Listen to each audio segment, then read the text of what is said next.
from him, and then of course Congressman Jacob Wilson, who is still en route, should be here shortly. So we're gonna kick it off when our speakers are here. But we're excited to have you. And yeah, I heard you guys just got off the plane. Yes. So you're all looking like you just had a couple hours to suit up, so you won't be great for We actually want to play first in that. playing suit up. Yeah, see that's good. So thank you again. We're gonna give it just a couple of moments before our next speaker. Looks like we do have a minute. I mean, are there any questions you can answer as you all came into the building? Just initial. So you said for your job you work with connecting business, like private business to government? I Or did. something like that? Sorry. Like in which ways? Yeah. So I'll speak about the Office of Public Engagement slogan because the mayor's company runs the office. Oh, okay. But we do outreach to a number of different the White House, Biden Harris administration is adamant in doing outreach to all types of stakeholder groups, communities.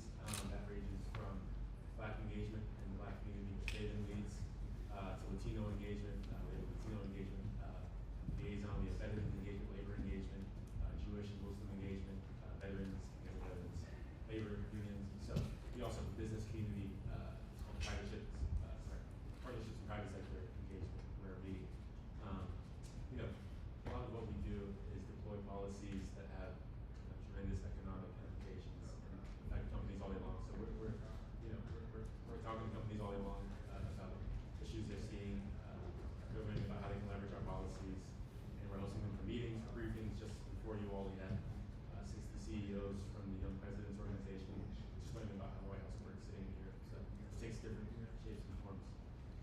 Very, very interesting work for me personally. Pretty cool. Yeah, thank you. You guys are seniors? Yes. I think you should lunch inside the store. Yeah. I think, when I graduated from GW, there was a desire to really do something significant. I feel like I was part of some important work. So that's, I'll start by saying that. But I feel like I was part of some good time in my nation. And so it's been the best decision I've made. But with that, Mayor Steve Benjamin has joined us. So I'll kick it to him in a moment. Just to be with you all. You doing the filibuster? Yes. Is the boss lady here? She's not yet. She's stuck at Gates right now. I'm gonna have you kick off, boss. Okay. Hey, man, how are y'all? Good. Can I give a round of applause?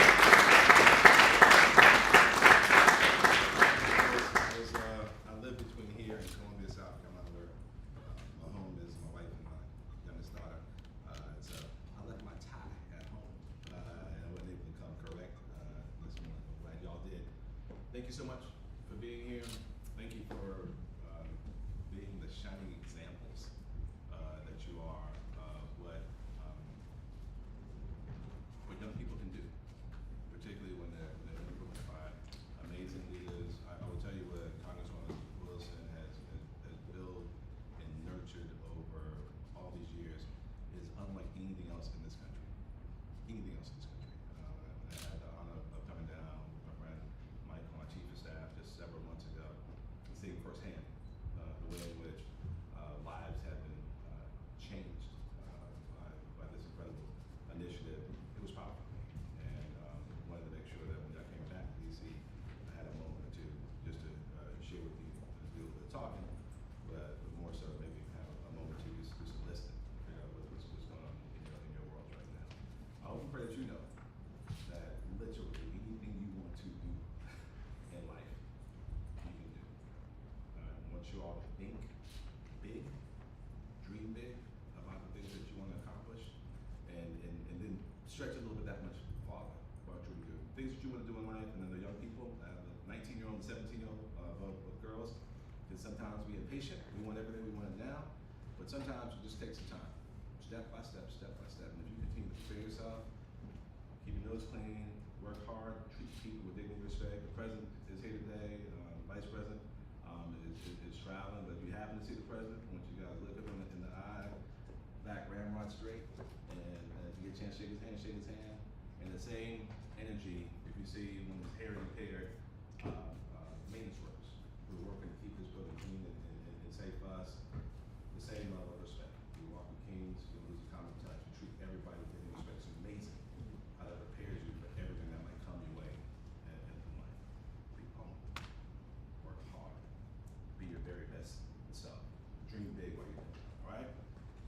grades.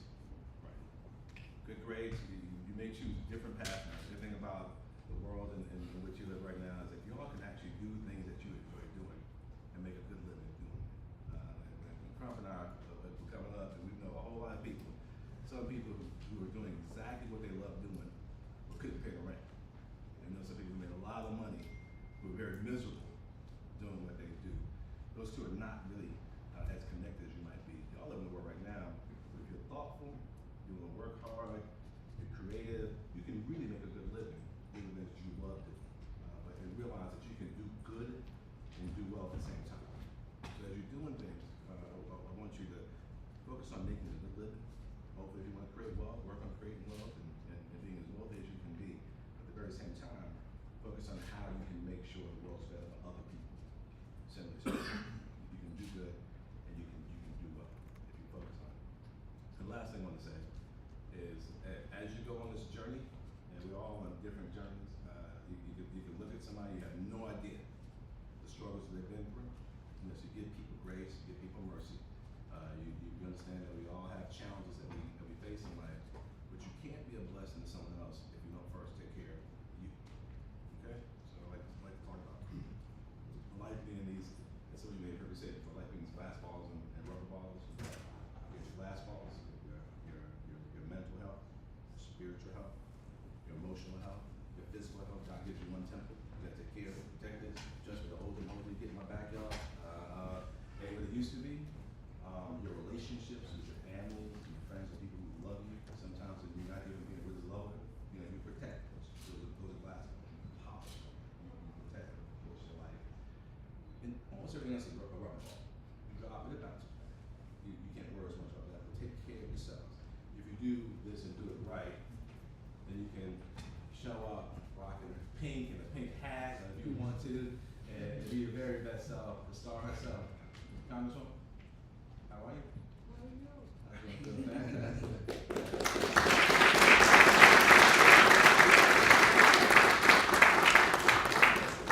importance of taking care of yourselves, as you dream big, as you treat people, giving respect, recognize the power, recognize that everything that we're doing, everything that each and every one does, that we didn't get there on our own, that there are people who sacrifice, who work hard, plus have the opportunities to sit here in this room with people's house, the people like the president lives here, the vice president also works here.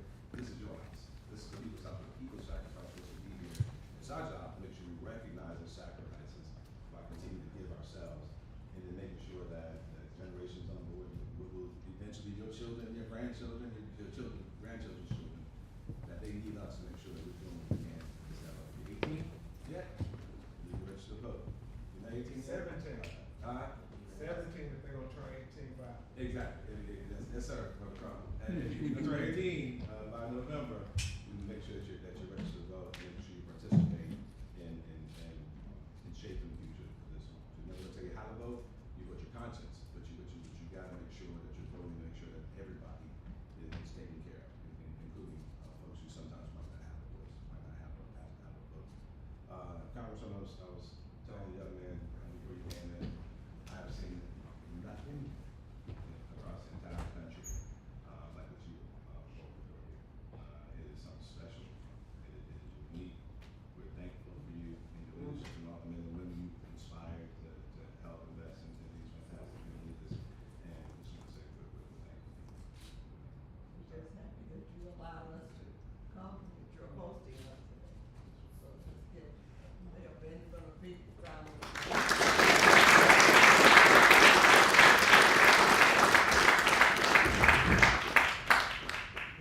I'll keep doing what you do. All right. Run.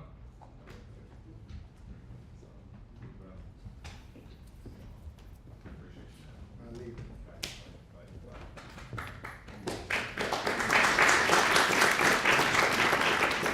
The one and only. Ben and I have been friends for 30-something. We get old.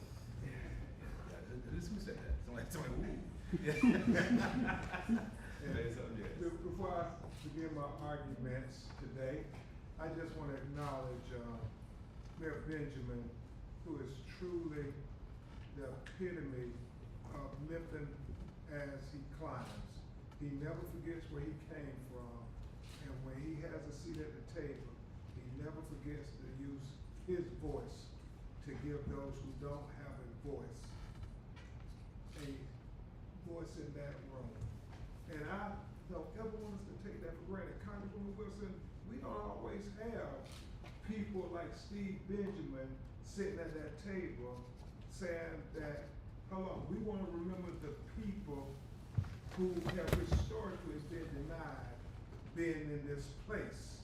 So Steve, as I've said privately, I said publicly, thank you for giving a voice to the voiceless.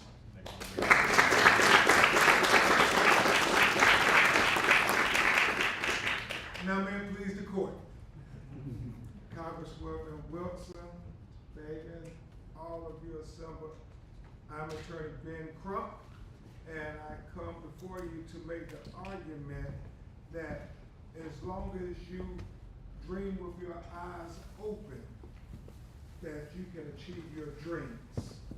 I also have present with me another role model who's a mentee of Congresswoman Wilson, and that is Miami Gardens City Councilman Reggie Leon.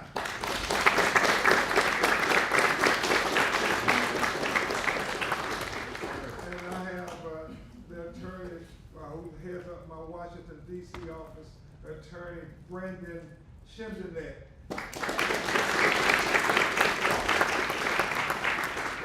And so I'm very honest when I look at you all. You all represent the future, the best that we have to offer the future. I look at you all and I have to squint my eyes because your futures are so bright. I don't even know if you all realize how bright your futures are. I mean, here at the White House, I mean, can you imagine that you're gonna be here one day this early in life? Most of you are all teenagers, correct? In high school. I tell you, I would not be surprised at all, Congresswoman Wilson, if one of them were to become the President of the United States. Because it is absolutely possible, my young brothers. And we know that it starts, everything in life starts with a dream. And don't let anybody else choose your dreams. You choose your dream. Your dream is special and unique to you, whatever you want to be. Don't listen to the haters and the naysayers who say, oh, you can never do that. No, no, it's your dream. You come up with your dream and you fight to keep your dream alive every day. And you have to dream dreams that are bigger than yourself.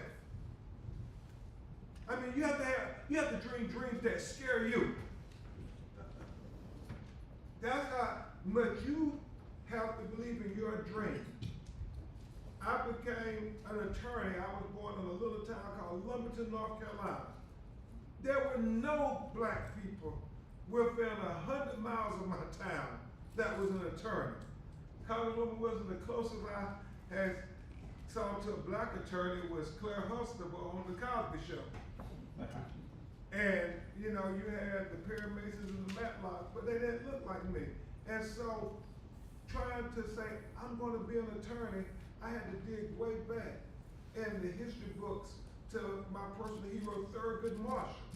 And I said, when I grow up, I'm gonna be an attorney like Justice Thurgood Marshall, and I'm gonna fight to make everybody have an equal opportunity at the American promise of life and liberty in the pursuit of happiness. But it all started with a dream. And I can remember the exact day when I was in the 4th grade when I made the decision that I'm going to be an attorney. And I started working every day to a little bit on my dream. Because if you remember nothing else I say to you all today, remember this here. A British soldier named T.S. Lawrence, affectionately known as Lawrence of Arabia. He wrote a great book. And the first words in that book was, he said, the most dangerous man in the world is the man who dreams with his eyes open. Not the person who dreams while they're in slumber in their bed at night. No, the person who dreams with their eyes open through the day, working to make their dream a reality, working to have a plan. Because dreams mean nothing if you don't work towards them. They don't come yippee-doo-dah, yippee-that. You have to work at it. You have to have a plan. I remember in high school when I was your age, my dad had me read the autobiography of Malcolm X. And Malcolm X said something so profound in there. He said in this life, every day you get up, you gotta have a plan. And y'all may have seen the movie that Spike Lee did with Malcolm X, where Spike Lee played the character Shorty, and Denzel Washington played Malcolm X. And Shorty kept always saying, hey, what's your plan? Red, because he was known as Red then. What's your plan? What's your plan? Because even before he became a Muslim minister, Malcolm X, when he was a street hood, when he was out there on the corner doing whatever he was doing, he understood every day you had to have a plan in this life if you were going to be able to survive and thrive. And Malcolm said in the book that Alex Haley wrote about him, he said, man, you got to know your plan better than anybody else. You got to know your plan from A to Z, from Z to A, from backwards to forward. You got to know your plan. He said you got to wake up in the morning thinking about your plan. He said you got to be eating lunch in the middle of the day thinking about your plan. He said when you get laying in your bed going to sleep, you need to be thinking about your plan. So when opportunity come knocking, he said you got to be ready. He's like, oh yeah, you want to know my plan? Here's my plan, A to Z. This is my plan, Z to A. Because he said you got to be ready when your opportunity comes. Because one of the saddest things in life is for your opportunity to have come and you not be ready to receive it. I mean, that's a sad part of life, to get to the end of life and say, I wish I would. You don't never want to do that, brothers. You always want to be ready to seize the moment, to seize the moment.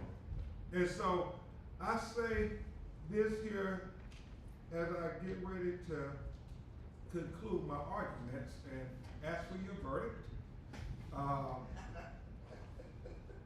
It's dreams, a plan, and perspective. You always got to have a perspective. Your perspective has to be one that, yes, we can, as President Obama said. And like Vice President Harris said, we won't go back. You always got to have perspective. You always got to believe in yourself. You got to try to overcome all of the impediments of you making your dreams come real. So I'm a trial lawyer. And one of the things we understand more than anything else when we're in courtroom making our case for our clients, whether it's George Floyd or Breonna Taylor or Ahmaud Arbery, Trayvon Martin, that Congresswoman Wilson, and before that Martin Lee Anderson, that she was the greatest champion for justice of them all. You make that case and you make it so clear that even Stevie Wonder can see. Yeah, that's how much you gotta make your case clear. You gotta beat it over and over again that you gotta have perspective, you gotta focus, you gotta know your case. And so, and you gotta be interactive with the jury. Communication, right, Brandon, is about interacting with each other.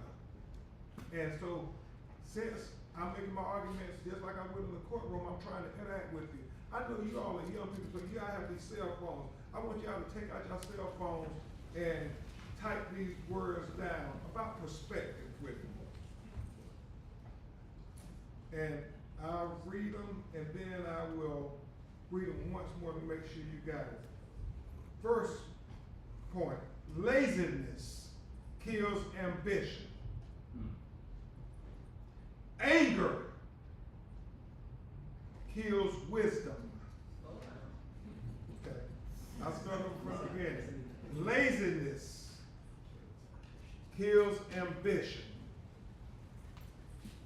Anger kills wisdom. Fear kills dreams. Ego kills growth. Jealousy kills peace. And finally, doubt kills confidence. I'll read them once more to make sure you all got it. Laziness kills ambition. Anger kills wisdom. Fear kills dreams. Ego kills growth. Jealousy kills peace. And doubt kills confidence. You all got it? Yes, sir. All right, now I want you to do me a favor, and I promise I'll rest my case, because I want to make my point to you all. Now I want you all to read with me from right to left. Ambition kills laziness. Kills laziness. Wisdom Wisdom kills fear. kills fear. Growth Growth kills ego. kills ego. Jealousy, Jealousy peace Peace kills jealousy. kills jealousy. Confidence Confidence kills doubt. kills doubt. Y'all got it? Yes, sir. Hey, long as you got that perspective every day, like Kendrick Lamar say, we gonna be okay. I thank you all. Just remember this, you all are the best we got to offer for the future. And as long as you're dreaming with your eyes open, as long as you're working on your plan every day, and as long as you got the right perspective, and if you forget the perspective, you read that list from left to right, and then you read it from right to left, and you all will make your dreams come true. And remember, nobody can kill your dream. Nobody can take your dream away from you. Nobody can stop your dream unless you allow them to. And it doesn't matter if it doesn't happen when you think it should happen. It's not in your time, but it's in God's time. And as long as you have life in your body, then your dream still lives on. And so dream big dreams, because your dreams will come true if you make them come true. You all are the best. You all are the future. You all are the 5,000 role models from Miami-Dade, Florida. You are the dream of your ancestors. You all are the vision of Frederica Wilson. And you all are role models not just for yourselves, not just for your families, not just for your community, but I hope by you all being here today in the White House, the capital of the United States of America, you all will also understand that you all are the role models for America. I thank you and I rest my case.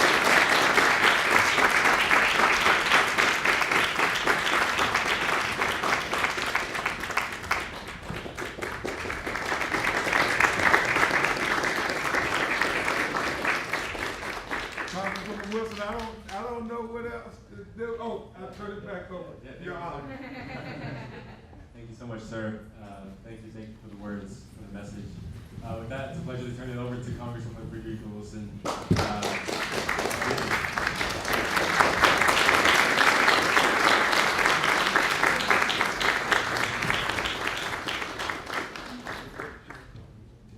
Doesn't she look great? Beautiful.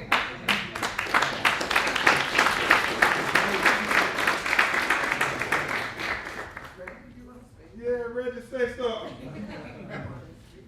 I just want you all to know before Reggie speaks that,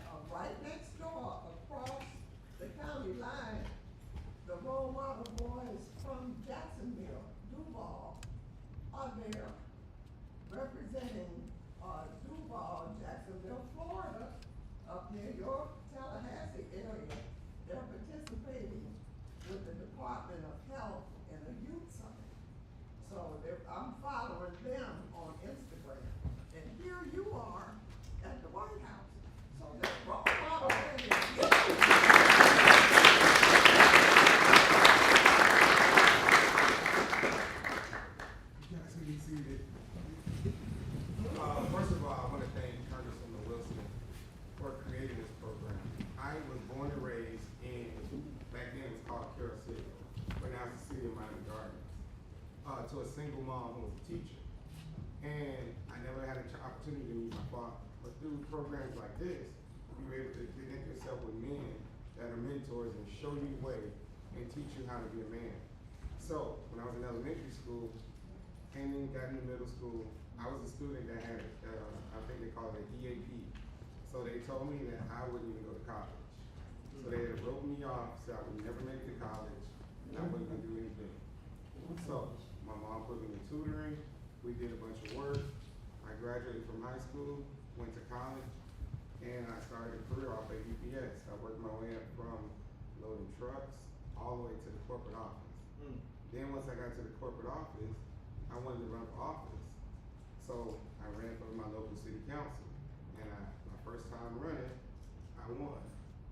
And then I've been there since then, been able to serve the people, create programs for our kids, our seniors. But I'm here to tell you today that now, through this program and through Congressman Wilson, a little black boy from then called Carroll City is standing in the White House speaking to the next generation of leaders. Right? So no matter what people tell you, no matter what they speak over your life, you can always do it. You have to believe in yourself. Alright? So that's all I got.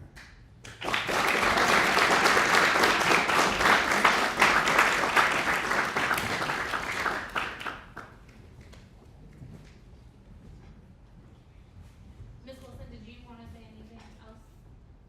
Or should we just continue with our program? Did you want to say anything else to the young men while you're here? Okay. Can we give Ms. Wilson a round of applause?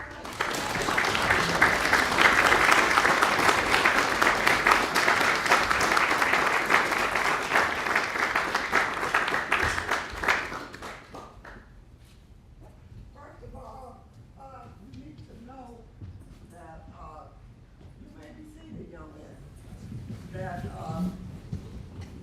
we're hoping that we can get a tape recording of your message, role model quote. And when you show up around role model, stand up, first of all, stand up.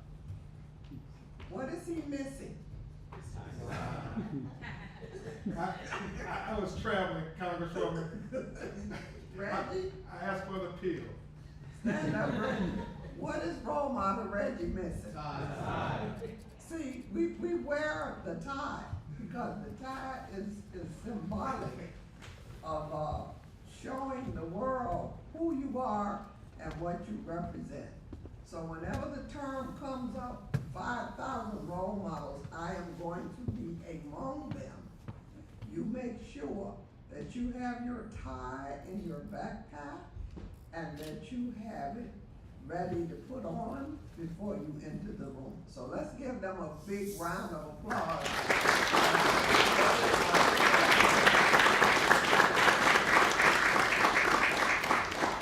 They made it even though they didn't have on their ties. But this is such a marvelous day for me to see all of you here at the White House. My heart is full because this is an opportunity that most children never get the chance to experience. And for you to be here, and we were just having a conversation about who built this White House, why was it built? We all know that slaves built the White House, we know that. So, when you have the opportunity to experience something so historic, you have to take that knowledge back with you.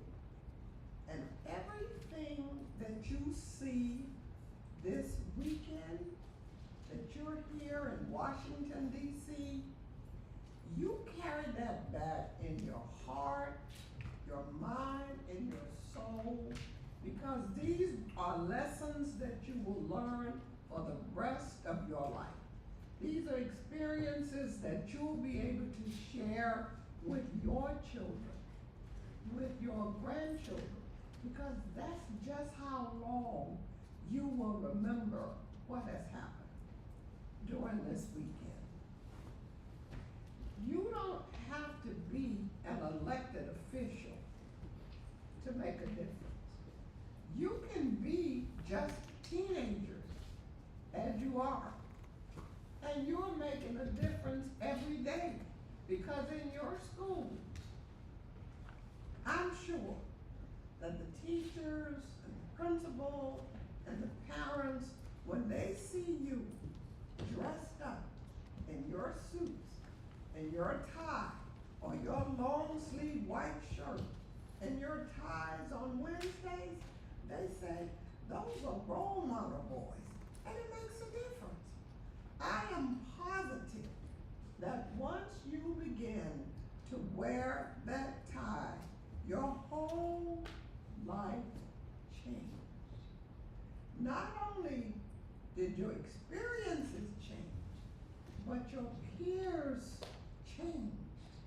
And peer pressure is one of the most important things in your life. Your parents, your teachers, and people can teach you all kinds of lessons and things that you should do and shouldn't do, and one peer can come along and change all of that. So you have to be careful on who you choose to be your peers. So you have chosen a brotherhood of scholars, of gentlemen, of young men who want to be somebody. So because you have chosen the peers that you are with today, and the peers who couldn't come on this trip, it's going to change your life. Because all of the boys in the 5,000 Role Models of Excellence project are all on the same path to greatness. They all want to be somebody. They don't just want to be just anybody. They join the 5,000 Role Models of Excellence because they want to be excellent. They want to be like Benjamin Crump and like Reggie. They want Councilman Reggie Leon. They want to be somebody who they can hold their heads up high. And just like it's been mentioned to you so many times, I say all the time, I say, when you put that tie on a role model's neck, with little boys in the 1st grade, little boys in the 7th grade, little boys in the 9th grade, whoever gets that tie, they all think that they are President Barack Obama. That's the kind of message, that's what I'm telling you. It doesn't matter their age, how their race, their creed, their color, they all hold their heads up and they think that they are President Obama and they run their schools. So I just want to say to all of you how proud I am. And I want to say to the mentors who accompanied you up today. I think we had a birthday yesterday, or was the birthday today? It's today? Mr. Shelley? Yes. He's not in here right now. Is he here? He said they didn't get to make it in here. Oh, okay. So I want to say to all of you who, Miss Brittany is here, Miss Tia is here, Mr. Clyde. I see, stand up, let's welcome the mentors and the chaperones.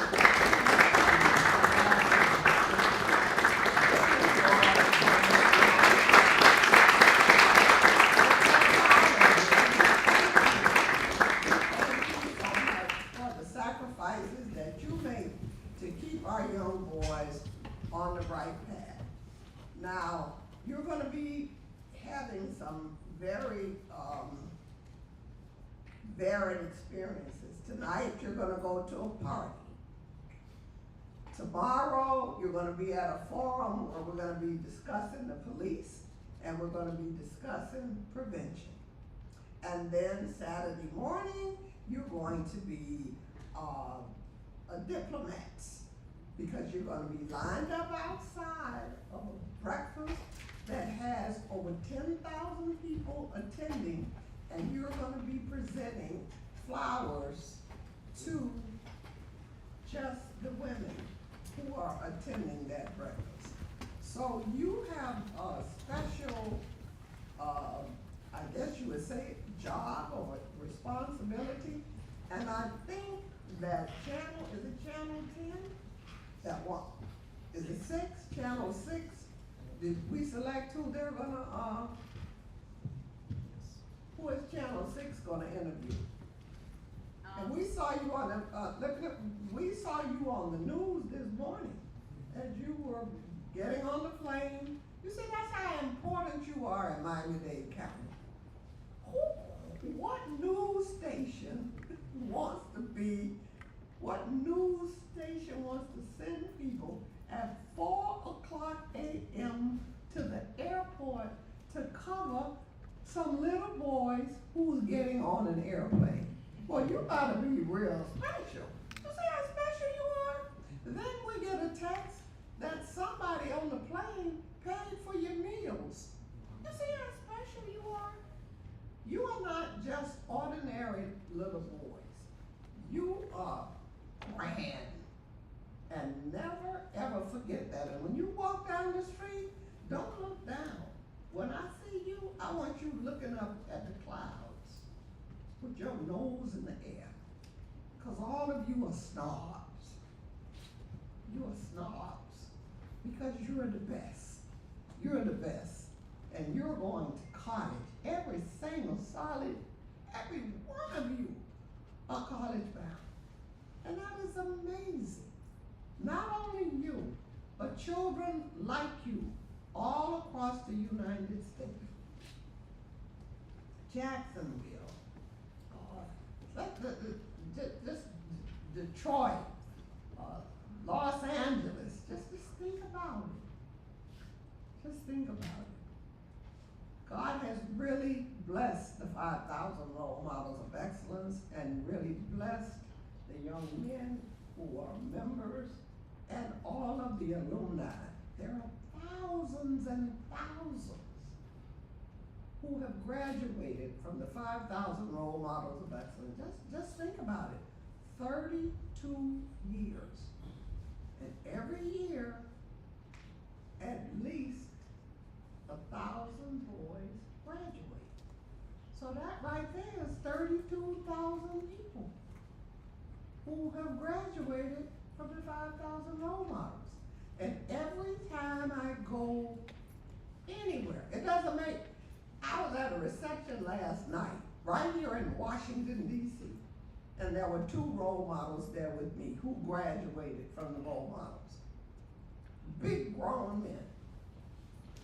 And every time I go to the grocery store, I go to the pharmacy, I go to the mall, I go to the movies, wherever I go, before I leave, somebody comes up to me and says, Miss Wilson, I was a 500.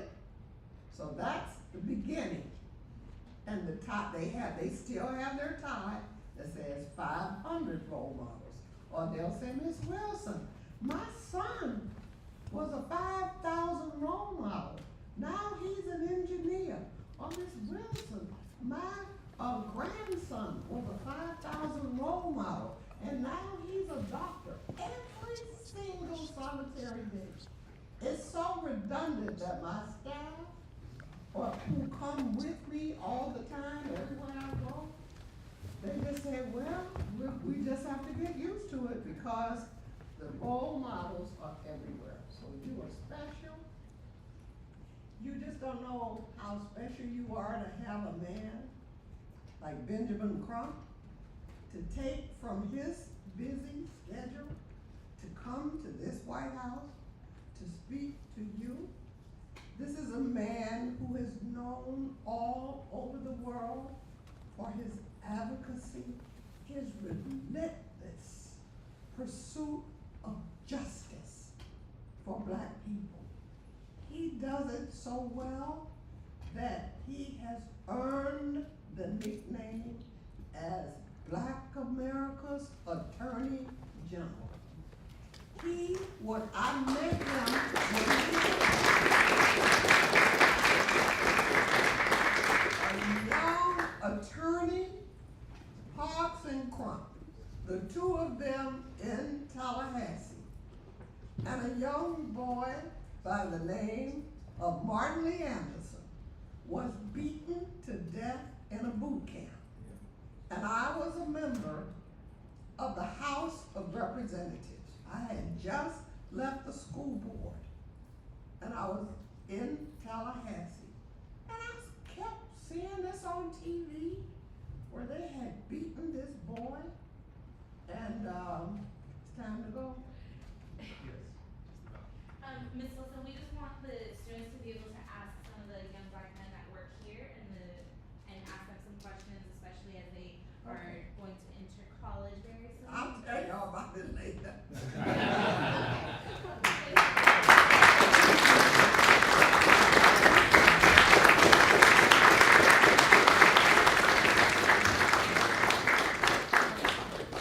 So I'm going to bring up some of my colleagues. They're going to come up here and sit at this table. They're going to share a little bit about themselves, briefly go over their journey to the White House, and then just how they ended up in DC.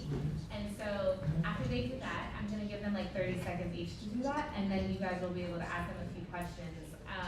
And then we have another guest that'll come and meet you all. You remember when we took that big group photo outside on those steps? Somebody will come over there and speak to y'all there. But okay, let's do this, gentlemen. Can y'all hear me okay? Yes. Excellent. Good afternoon, y'all. My name is Charles Wallace Thomas IV, and I am the Senior Advisor for Justice 40 here at the White House Council on Environmental Quality in our Office of Environmental Justice. And I will pass it on. Wait, can you briefly tell us what Justice 40 is? Oh, yeah, sure. So the Council on Environmental Quality's job is to preserve and protect the environment via regulations and rules that we make that federal agencies should follow.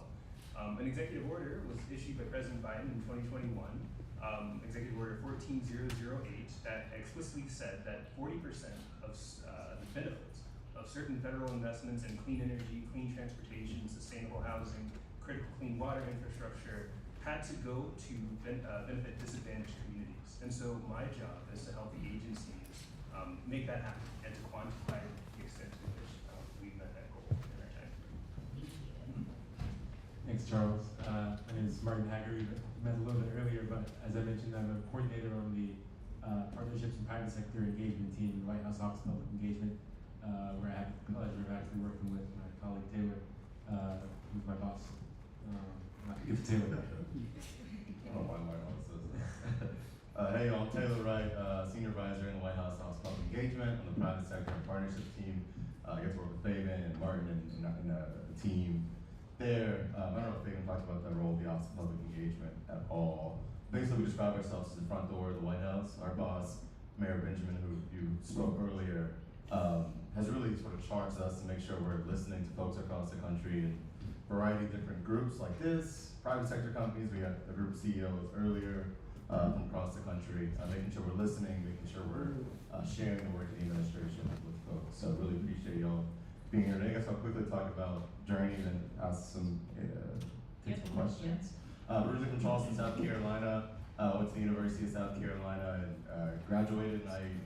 I'm a planner, but I did not have a good plan leaving college, which is not good.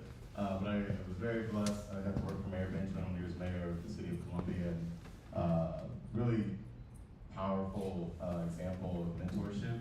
The mayor sort of took me under his wing and made sure that I had opportunities, and really saw it as his job to make sure he accelerated my career. And now I'm here at 27, Senior Advisor in the White House. So make sure that you never know when you have a mentor where that will lead you. So just work hard, be kind, fill in gaps where you can, because you really never know where it will lead you.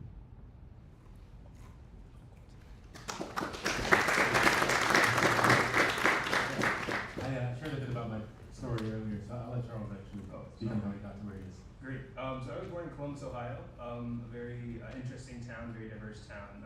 But I ended up going to school at Northeastern University in Boston, where I studied economics and math. There, I met a professor named Shalonda Baker, who actually then ended up being appointed to run the Office of Energy Justice and Equity at the Department of Energy. And so once I had graduated, she tapped me on the shoulder based on some work I had done around the country, building out alternative economic infrastructures like community-owned and democratically governed investment funds in Boston to help run Justice 40 work over at DOE. And then after about a year and a half of that, I was tapped on the shoulder to come over to CEQ to do Justice 40 work here. And so I am also 25 and have benefited immensely from great mentorship, and we'll be answering some questions about that here in a second.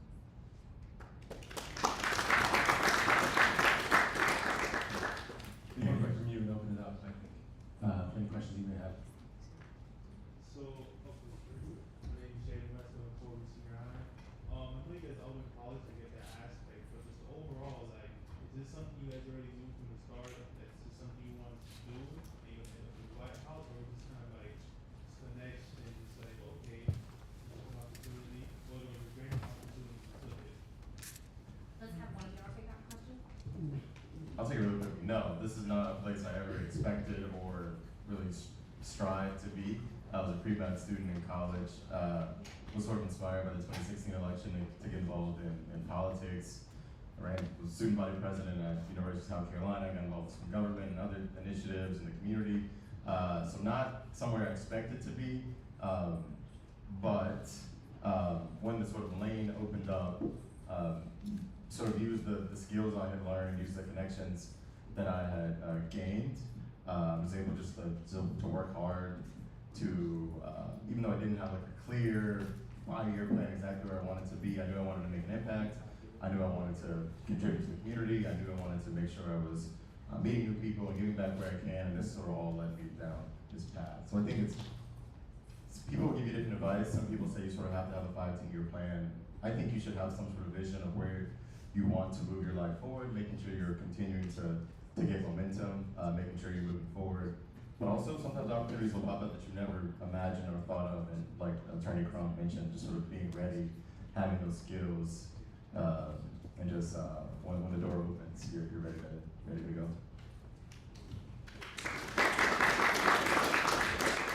Gentlemen, I know that I'm like going fast, but we'll take one more question or two more questions, and then when we go out there, we can take more questions. Okay, great. Okay. So my question is for you, Charles. You said that you quantify the numbers for the Justice 40 to make sure that the assets are being treated equally. What does that entail? Because I know you have to take a lot of numbers from a lot of different places and just put them together. So exactly how does that work? Yeah, short answer is Oh, nice. Smart together at the Corey T. Nice as well. thank you. Pleasure to meet you. It's very complicated. There are 500 programs across 19 federal agencies that are each administering different types of programs. And so we can talk more about it here in a bit, but essentially my job is to look at the data that agencies are putting out on where they're spending their money, what they're spending their money on, and then create a process to bring it back into the White House, clean it, and then ultimately publish it publicly. But there are some questions like, well, what does the benefit entail? There are 100 different ways that you can measure benefit. What does it mean that an investment goes to a particular place? Are you looking at where the project is being performed, or are you looking at who received the money and where they're located? And so there are lots of these really detail-oriented questions that end up being massive policy decisions, because we're talking about over $600 billion of federal investment over the next 5 years. So yeah, happy to talk about it more, but the short answer is just very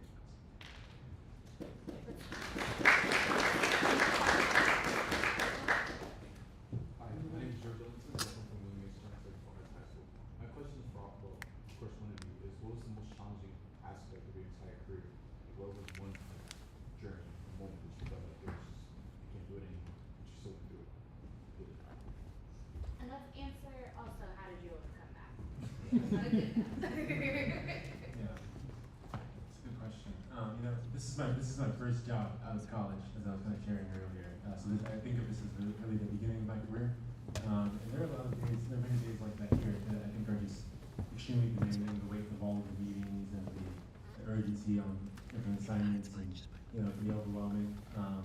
And You know, I don't know. I think what pushes me forward is the fact that I have gotten this far, and you know, there have been instances and throughout internships I've done over the years, whether it's on Capitol Hill or this company, from my time at GW, with class, or before that in high school, kind of balance basketball. You know, and it's like you come to these points in life where it's like it's just overwhelming. You know, and it's like how am I gonna get through it? But you know, we're still here, and that's just life. You know, I think we recognize it's not supposed to be easy. And the things we want to do are, you know, oftentimes big things that don't come without that type of adversity and challenge. So I think perseverance, it's resilience, you know, you're gonna cry, you're gonna be sad and hurt, you know, it's like you have to just